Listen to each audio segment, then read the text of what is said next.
I have for the last year been working from a time budget. It's been a very productive habit for me, and maybe the most productive new habit I've had in a long time. And a lot of people have expressed an interest in hearing about why I do it and how it works. So here goes. For years, I have observed that the way most people talk about time management is not very helpful for me. I hate the phrase work-life balance because I don't experience time management as a balance between work and life.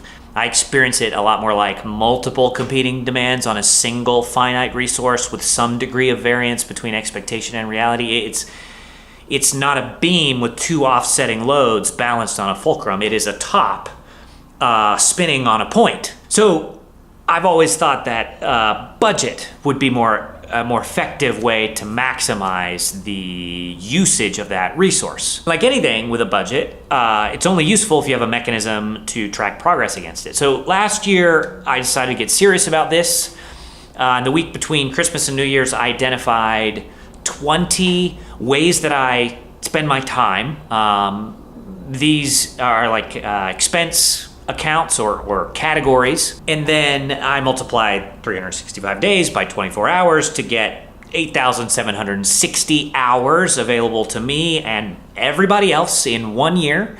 So I wrote a budget for those 8,760 hours and how I was going to spend them in those 20 predefined categories. So, I was asking myself things like, how many hours do I want to spend sleeping? How many of those hours do I want to spend in my wood shop? How many of those hours do I want to spend returning email or working on board stuff or speaking and teaching or, cruising around Instagram, Facebook, and Twitter? And I wrote it all out in a spreadsheet, link below in the description, and there you go. Bob is your uncle. I had a budget for my time. And then I needed a way to track my performance against that budget. So I did a little shopping for a time tracking app. I tried maybe a half dozen and ultimately settled on an app called Hours. Again, link below. It took me 2 tries to get it set up the way I wanted.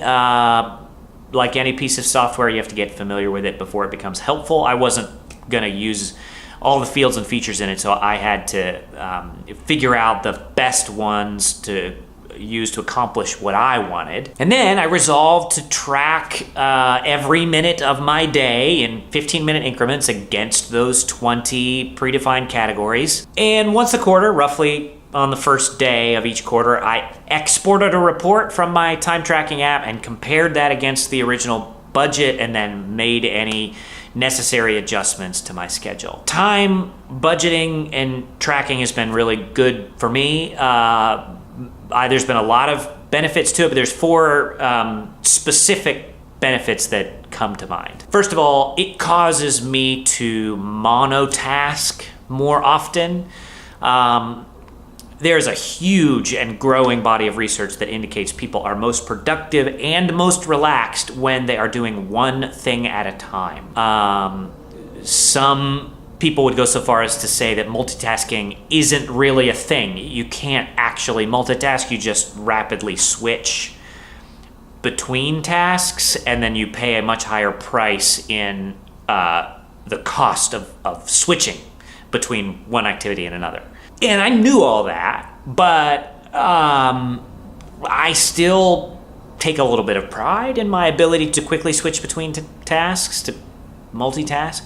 And it's a bad habit, but it's been a hard one for me to break. But when I switch my timer from one activity to another, it acts as a signal to me that I should focus on the next thing in front of me, especially when I get home at the end of the day and I switch my timer from something work-related to family.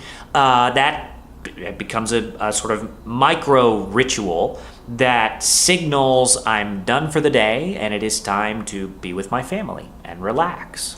Second, it causes me to batch my tasks faster. One of the best ways you can save time is to batch similar tasks together. I've always tried to do this. When you switch from one type of work to another type of work, you pay a price in the amount of time it takes you to enter the new headspace. Some people get really good at it and then call that multitasking. It's not really multitasking. It's rapidly switching between types of work, and it is costly, slows you way down. So if you can get into one particular mode and spend a long time in that mode, do all of your email at one time and then not touch email the rest of the day, that is much more efficient. Batch tasks of a similar type is much more efficient. And when I'm tracking my time, it forces me to move in that direction.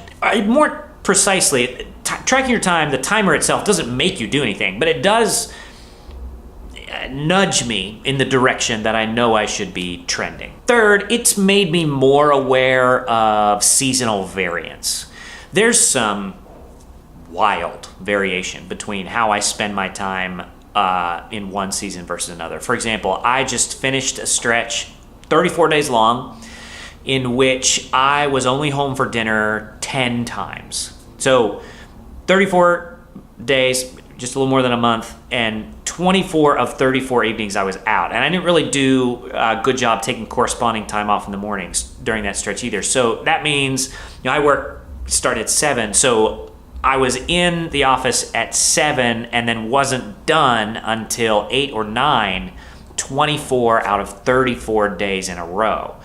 That is nuts. However, in December, I'll have 3 full weeks completely off and a bunch of half days mixed in. I'd be surprised if I work more than 5 days in the whole month. It's going to be very much the opposite of what the last season has been like for me. When I am tracking my time, I can see that.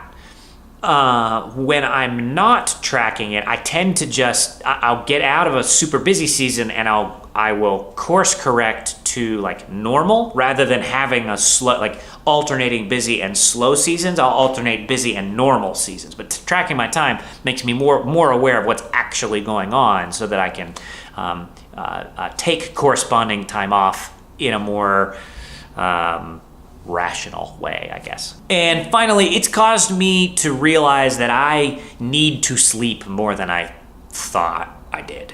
In every single quarter this year, I overran my budget for sleep, and yet I felt like I wasn't sleeping enough, which means I way underestimated how much sleep I need, and that's a very useful thing for me to learn. A bunch of other benefits too, but those 4 are the big ones that I can think of. There's a link in the description of this video to Hours, the time tracking app that I use, and to my time budget and tracking spreadsheet if you're interested in having a look. This was an experiment at first, but it's definitely become a habit that I will maintain. I'm enjoying it and benefiting from it a great deal.